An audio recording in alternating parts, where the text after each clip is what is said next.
Dewan Perwakilan Rakyat, DPR, RI akhirnya batal mengesahkan rancangan undang-undang, RUU, pemilihan kepala daerah yang mendapat penolakan besar dari masyarakat. Wakil Ketua DPR RI Sufmi Dasko Ahmad menjamin tidak akan ada agenda pengesahan RUU Pilkada secara diam-diam setelah batal disahkan dalam rapat paripurna pada Kamis, 22 Agustus 2024, pagi. Dia mengatakan bahwa sesuai aturan tata tertib, rapat paripurna hanya bisa digelar pada hari Selasa atau Kamis. Dengan demikian, menurutnya, tidak akan ada pengesahan RUU Pilkada hingga pendaftaran calon kepala daerah dalam Pilkada pada 27 Agustus 2024. Oleh karena itu, sesuai dengan mekanisme yang berlaku, apabila mau ada paripurna lagi harus mengikuti tahapan-tahapan yang diatur sesuai dengan tata tertib di DPR, kata Dasko saat konferensi pers di Gedung MPR, DPR, DPD, Jakarta, Kamis malam. Selain itu, menurutnya, rapat-rapat yang digelar di DPR itu bersifat terbuka dan ditayangkan langsung di kanal media sosial DPR. Termasuk kata dia, rapat Badan Legislasi, Balik, DPR RI yang membahas RUU Pilkada pada Rabu, 21 Agustus 2024, pun terbuka dan bisa disaksikan masyarakat. Artinya, dia pun menegaskan bahwa syarat-syarat yang telah tertuang dalam putusan MK tentang ambang batas pencalonan dan batas minimum usia calon, bakal berlaku pada pendaftaran Pilkada mendatang. Karena RUU Pilkada belum disahkan menjadi undang-undang, maka yang berlaku adalah hasil keputusan Mahkamah Konstitusi, Judicial Review yang diajukan oleh Partai Buruh dan Partai Gelora, kata dia. Di samping itu, dia mengatakan bahwa RUU Pilkada ini tidak ujuk-ujuk bergulir di DPR.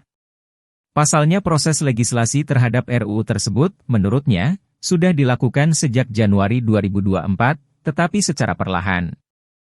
Walaupun begitu, dia mengatakan bahwa RUU Pilkada pun berpotensi akan tetap dibahas setelah tahapan-tahapan Pilkada 2024 selesai.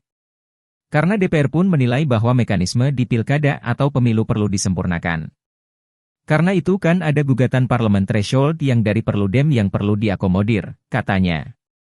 Adapun RUU Pilkada menuai pro dan kontra karena dinilai dibahas secara singkat pada Rabu, 21 Agustus 2024, oleh Badan Legislasi DPR RI. Pasalnya pembahasan itu dinilai tak sesuai dengan putusan Mahkamah Konstitusi yang diputuskan pada Selasa 20 Agustus tentang syarat pencalonan pada Pilkada. Kemudian rapat paripurna ke-3 DPR RI masa persidangan 1 tahun sidang 2023-2024 dengan agenda pengesahan RUU Pilkada yang rencananya digelar pada Kamis pagi ini, batal digelar dan dijadwal ulang karena jumlah peserta rapat tidak memenuhi quorum. Walaupun demikian, massa dari berbagai pihak menggelar aksi unjuk rasa di area kompleks parlemen itu sejak siang hingga petang. Situasi unjuk rasa pun sempat memanas karena gerbang depan maupun belakang kompleks parlemen pun telah jebol. Sementara itu, Ketua DPR RI Puan Maharani yang sedang melakukan kunjungan kerja ke luar negeri, menanggapi dinamika yang terjadi terkait putusan MK soal Pilkada. Ia juga memberi apresiasi kepada seluruh elemen masyarakat, termasuk mahasiswa, yang menggelar aksi untuk mengawal putusan MK itu. DPR RI, sebagai lembaga negara yang juga lembaga politik, akan tetap mendudukan kepentingan negara yang lebih besar selaras dengan konstitusi, menghormati kewenangan lembaga-lembaga negara, dan tetap memperhatikan seluruh dinamika yang berkembang serta aspirasi dari rakyat, ungkap Puan dalam keterangan video yang diunggah di YouTube channel DPR RI. Puan memastikan, DPR akan terus mencermati berbagai pandangan atas putusan MK mengenai UU Pilkada. Ia juga berterima kasih atas aspirasi dari seluruh kalangan masyarakat terkait hal ini. Di pihak penyelenggara pemilu, Komisi Pemilihan Umum, KPU, RI menyatakan ikut putusan Mahkamah Konstitusi, MK, berkaitan dengan perubahan norma dalam UU Pilkada, meskipun DPR melakukan akrobat politik dengan menempuh revisi kilat dalam 7 jam melalui Badan Legislasi, Balik, kemarin. Ketua KPU RI Muhammad Afifuddin menegaskan, tidak ada perubahan sikap KPU dibandingkan yang disampaikan pada Selasa, 20 Agustus 2024, setelah putusan MK terkait UU Pilkada terbit.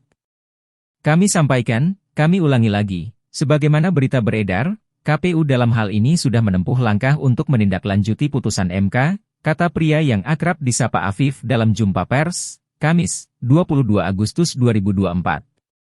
Jadi kalau pertanyaannya apakah KPU menindaklanjuti putusan MK, kami tegaskan KPU menindaklanjuti putusan MK, tegasnya. Tanggal 19 kemarin, dan kita sudah tuangkan dalam berita acara maupun surat keputusan, dan dengan demikian maka seluruh rangkaian PHPU sudah selesai dan hasil pemilu sudah kita bisa dapatkan. Itu yang pertama. Kemudian yang kedua, berkaitan dengan hal-hal teknis lainnya nanti akan dijelaskan oleh Pak Idam, dan mungkin update pilkada disampaikan oleh Mas Sudrajat. Nah, yang ingin kami sampaikan berkait dengan pertanyaan-pertanyaan yang disampaikan oleh teman-teman, sebagaimana kita sampaikan di tanggal 20 malam ketika kita sudah mendapatkan informasi seputar dengan adanya putusan Mahkamah Konstitusi, perlu kami informasikan, kami sampaikan, kami ulangi lagi sebagaimana berita yang sudah beredar, bahwa KPU, Komisi Pemilihan Umum, dalam hal ini sudah menempuh langkah untuk menindaklanjuti putusan Mahkamah Konstitusi. Apa itu bentuknya? Kami per kemarin tanggal 21 bersurat ke DPR untuk kemudian berkonsultasi terkait dengan tindak lanjut untuk menindaklanjuti putusan Mahkamah Konstitusi. Kenapa ini kami lakukan? Kami punya pengalaman dulu ada putusan Mahkamah Konstitusi dalam proses Pilpres, putusan nomor 90, yang saat itu dalam perjalanannya kemudian kami tindak lanjut, tetapi konsultasi tidak sempat dilakukan karena satu dan lain hal. Dan selanjutnya dalam aduan dan putusan DKPP kami dinyatakan salah dan diberi peringatan keras dan keras terakhir. Nah, karena yang kami tempuh ini sama, maka proses prosedur yang sudah pernah kami lakukan dan saat itu tidak terlaksanakan, ini sedang kita tempuh. Jadi kalau pertanyaannya apakah KPU menindaklanjuti putusan Mahkamah Konstitusi, kami tegaskan KPU menindaklanjuti putusan Mahkamah Konstitusi dengan jalur satu. Kita mengkonsultasikan dulu tindak lanjut ini karena dulu pada Pilpres kita juga menindaklanjuti putusan Mahkamah Konstitusi, tapi ketika proses konsultasi tidak kita lakukan, itu dianggap kesalahan yang dilakukan oleh KPU.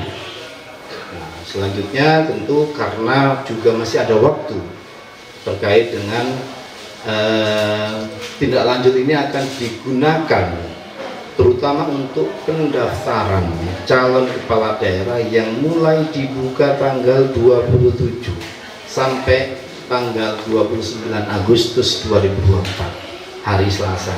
Jadi kita berusaha berkomunikasi dan mengkomunikasikan, termasuk sudah menyiapkan draft ya Pak Idam untuk bentuk tindak lanjut dari putusan Mahkamah Konstitusi tersebut.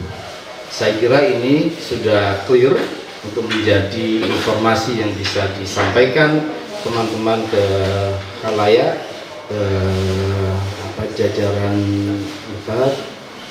kita semua, para masyarakat pemilih dan seterusnya. Tentu jalur-jalur konsultasi dan apa yang kita lakukan ini semata-mata tertib prosedur sebagaimana pengalaman yang sudah pernah kita alami, kita dapati dalam penindaklanjutan pelaksanaan tindak lanjut dari putusan Mahkamah Konstitusi. Halo, selamat berjumpa dengan saya Anika, pembaca berita podcastnews.id. Saksikan terus konten-konten menarik dari kami. Jangan lupa subscribe, like, dan komen. Terima kasih.